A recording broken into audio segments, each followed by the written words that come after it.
बानी चेयरमैन पाकिस्तान तहरीक इंसाफ की गिरफ्तारी के बाद पाकिस्तान तहरीक इंसाफ का बतौर जमात जो लीडरशिप का एक ढांचा होता है, जमात का ढांचा होता है, उसका शराजा मुकम्मल तौर पर बिखर चुका है।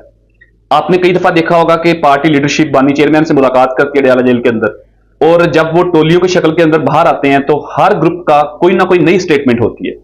हर ग्रुप कोई ना कोई नई बात बता रहा होता है। बयानात के अंदर तजादात भी होते हैं, और इस तरह की चीज एक दफा नहीं, आपने मुतद्दद दफा देखी होगी, मुतद्दद दफा हमने कवर भी की चीजें और आपको रिपोर्ट भी की।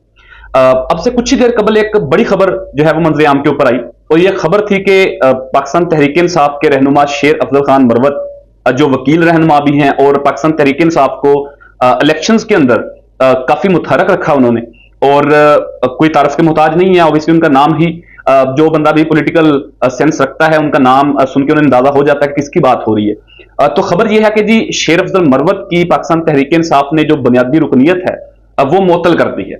ये नोटिफिकेशन भी आप स्क्रीन के ऊपर देख रहे होंगे। ये एडिशनल सेक्रेटरी जनरल फिरदौस शमीम नकवी के सिग्नेचर है इसके ऊपर, और इसमें लिखा गया है कि जी शेर अफजल खान मरवत ने पार्टी रूल को वायलेट किया है। उन्होंने कुछ इस तरह के बयानात दिए हैं, इस तरह की स्टेटमेंट्स दी हैं जिससे पार्टी का नुकसान हुआ, लिहाजा उनकी बुनियादी रुकनीत मुअत्तल की जाती है। ये खबर तो थी ही थी, लेकिन इससे जो बड़ी खबर है नाज़रीन, वो ये है कि जो इस वक्त पाकिस्तान तहरीक इंसाफ के चेयरमैन हैं, जो मरकजी चेयरमैन हैं, जिन्हें पाकिस्तान तहरीक इंसाफ के बानी इमरान खान ने नामजद किया था, बैरिस्टर गौहर खान, उनकी तरफ से भी इसके ऊपर रद्दमल आया और उन्होंने कहा कि ये एक फेक खबर है, ये एक फेक नोटिफिकेशन है। अब देख सकते हैं आपके एक जो चेयरमैन है जमात का, उसके इल्म ही नहीं है कि कोई नोटिफिकेशन इस तरह का हुआ, और एक एमएनए को जमात से उसकी बुनियादी रुकनीत मुअत्तल कर दी, और अगला मरहला ये है कि उसकी जो एमएनए शिप है वो मुअत्तल करवाई जाएगी, और दोबारा भी इलेक्शन लकी मरवत के अंदर हो सकता है। नाजरीन, बानी चेयरमैन इमरान खान हमेशा कहते हैं कि मैं कप्तान हूं और मेरे पास एक बड़ी अच्छी टीम है। अब टीम का मतलब क्या होता है? टीम का मतलब होता है टुगेदर एवरीवन अचीव मोर, कि सब मिलजुल कर कुछ नया अचीव करे।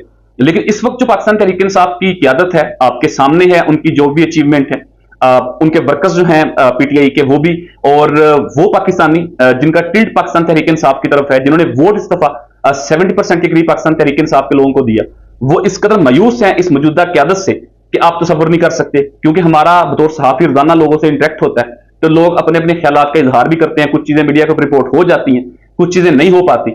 लेकिन जो मौजूदा इस वक्त टीम है पाकिस्तान तहरीक इंसाफ की, उसके ऊपर शदीद खदशात हैं पाकिस्तान तहरीक इंसाफ के वोटर्स, सपोर्टर्स और उन लोगों को जो पाकिस्तान तहरीक इंसाफ के साथ इंटेक्ट हैं। अब मामला यह है कि शेर अफजल मरवत का भी इस हवाले से ट्वीट सामने आया, और उन्होंने कहा कि जी मैं पार्टी के किए गए फैसले का पाबंद हूं, लेकिन मैं कोशिश करूंगा कि मैं आने वाले दिनों के अंदर बानी चेयरमैन यानी कि इमरान खान साहब से मुलाकात करूं और उनके सामने तमाम तर चीजें रखूं, और मेरे खिलाफ जो पार्टी के अंदर एक प्रोपेगेंडा हो रहा है वो तमाम तर चीजें उनके सामने में रखने की कोशिश करूं ताकि ये मामला क्लियर हो सके। अब फिर उन्होंने अपने जो कौमी असम्बली की नशिस्त है लकी मरवत की, जहां से वो लेफ्ट होकर आए हैं, उसके हवाले से उन्होंने कहा कि मैं अपने वहां के लोगों से बात करूंगा, वहां के जो वोटर सपोर्टर है उनसे बात करूंगा, और उसके बाद फिर मैं कोई फैसला करूंगा। लेकिन जैसे मैं आपको बता चुका हूं कि बैरिस्टर गौहर खान ने इस चीज की तरदीद कर दी है, लेकिन पाकिस्तान तहरीक इंसाफ का जो ऑफिशियल ट्विटर अकाउंट है उसके ऊपर ये पिन करके लगाया गया नोटिफिकेशन। तो कहीं पे तो कोई मिस कम्युनिकेशन तो जरूर है, कहीं पे तो कुछ ऐसे लोग हैं कि जो इस जमात के अंदर दरार डालना चाहते हैं। अब उनको ढूंढना, उनका बंदोबस्त करना, ये तो ऑब्वियसली पाकिस्तान तहरीक इंसाफ की लीडरशिप का काम है। लेकिन नाज़रीन, यहां पर दो तीन चीजें आपके सामने और भी रखना चाहता हूं, वो ये है कि अगर इस मिसाल के तौर पे हम इमेजिन कर लेते हैं कि उनकी बुनियादी रुकनीत तो मुअत्तल कर दी गई है, उसके बाद आप कह लें कि उनसे जो सीट है वो भी वो वापस कर देते हैं, जमात को रिजाइन कर देते हैं, तो वहां पर एक जमीनी इलेक्शन जो है वो कंडक्ट होगा। अब बाई इलेक्शन के अंदर अगर दोबारा शेर अफजल खान मरवत आजाद हैसियत में मैदान में आ जाते हैं, तो क्या गारंटी है कि पाकिस्तान तहरीक इंसाफ के जो नामजद उम्मीदवार होंगे वो वहां से जीत सकेंगे? क्योंकि इसी तरह का एक आपने मामला अब से कुछ ही महीने कबल आपने देखा होगा NA 8 बजोड़ के अंदर, जहां पर रेहान जेब जो शहीद हो गए थे इलेक्शन कैंपेन के दौरान, उनके भाई जो है मुबारक जेब, उन्होंने पाकिस्तान तहरीक इंसाफ के नामजद करदा उम्मीदवार जो गुलजफर खान बागी थे उन्होंने शिकस्त दी है, और तकरीबन 40 से 45 हजार वोटों से शिकस्त दी है। तो क्या ये गारंटी है कि अगर वहां पर दोबारा इलेक्शन होते हैं तो शेर अफजल खान मरवत नहीं जीतेंगे?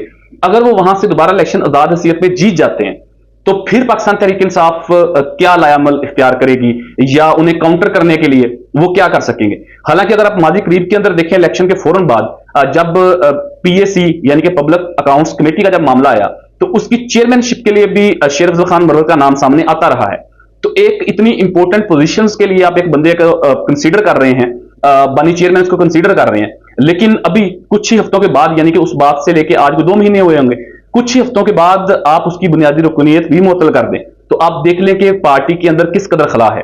और जो मौजूदा इस वक्त लीडरशिप है वो 2 हिस्सों के अंदर तकसीम है। उसमें एक जो वुकला लीडरशिप है और दूसरी पॉलिटिकल लीडरशिप है। नाज़रीन, जो वुकला लीडरशिप है वो फिर भी कहीं ना कहीं अपनी जिम्मेदारी अदा कर रहे हैं। वो कोर्ट्स के अंदर अपेयर हो रहे हैं, मुख्तलिफ केसेस के अंदर वो अपेयर हो रहे हैं अदालतों के अंदर। लेकिन जो इस वक्त पॉलिटिकल लीडरशिप है उसमें आप नेम कॉल कर लें टॉप लीडरशिप के, उसमें उमर अयूब हैं, उसमें हमाद अजहर हैं, उसमें शिबली फराज हैं। ये जो स्पेसिफिकली पॉलिटिकल लीडरशिप है इनकी क्या प्रोग्रेस है वो भी आपके सामने है। वो भी पाकिस्तान तहरीक इंसाफ के तमाम वर्कर्स जानते हैं और सोशल मीडिया के ऊपर रोजाना की बुनियाद के ऊपर इसको तनकीद का निशाना भी बनाते हैं। लेकिन अब से कुछ देर पहले यह खबर मसूल हुई कि शेर अफजल खान मरवत की बुनियादी रुकनीत मुअत्तल कर दी गई है। अब अगला स्टेप जो है वो ये है कि उनकी जो NA41 लकी मरवत की सीट है वो भी उनसे वापस ली जाएगी और वहां पर एक बाई इलेक्शन कंडक्ट होगा। अगर इस तरह की सूरत पैदा हो जाती है तो फिर देखेंगे क्या सूरत बनती है। अलबत्ता इसके ऊपर बैरिस्टर गौहर खान जो मरकजी चेयरमैन है उन्होंने इस चीज की तरदीद कर दी है। उन्होंने कहा कि जी मेरे इल्म में ऐसा कुछ नहीं है। अब अगर पार्टी चेयरमैन के इल्म में ऐसा कुछ नहीं है तो फिर ये तमाम तर चीजें कर कौन रहा है, ये एक बहुत बड़ा सवाल है जो पाकिस्तान तहरीक इंसाफ के वर्कर्स, वोटर्स, सपोर्टर्स को अपनी लीडरशिप से पूछना चाहिए। बहरहाल ये बात तो तय है कि बानी चेयरमैन पाकिस्तान तहरीक इंसाफ के जेल होने की वजह से पीछे जो पार्टी के पूरा स्ट्रक्चर है, पूरा ढांचा है, पूरा जो टीम वर्क होता है वो जीरो, बिल्कुल जीरो ना होने के बराबर है।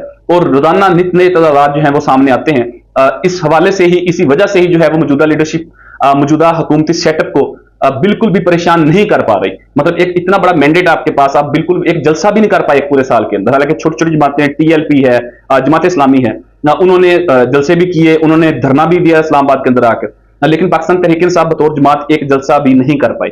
ये ओवरऑल सूरत हाल है। अब देखते हैं कि इस हवाले से क्या नई पेशरफ्त होती है, बानी चेयरमैन के इस हवाले से क्या बयान सामने आता है, या पार्टी की जो लीडरशिप है वो इस चीज को वापस लेती है, या इसके ऊपर मनोअन अमल दरामद होता है। फिर जो भी सूरत हाल होगी वो तमाम तर चीजें इसी प्लेटफॉर्म के जरिए आप तक रखने की कोशिश करूंगा। अब तक के लिए इतना ही। अपने मेजबान ज़ीशान नूर को इजाजत दीजिए। अल्लाह हाफिज।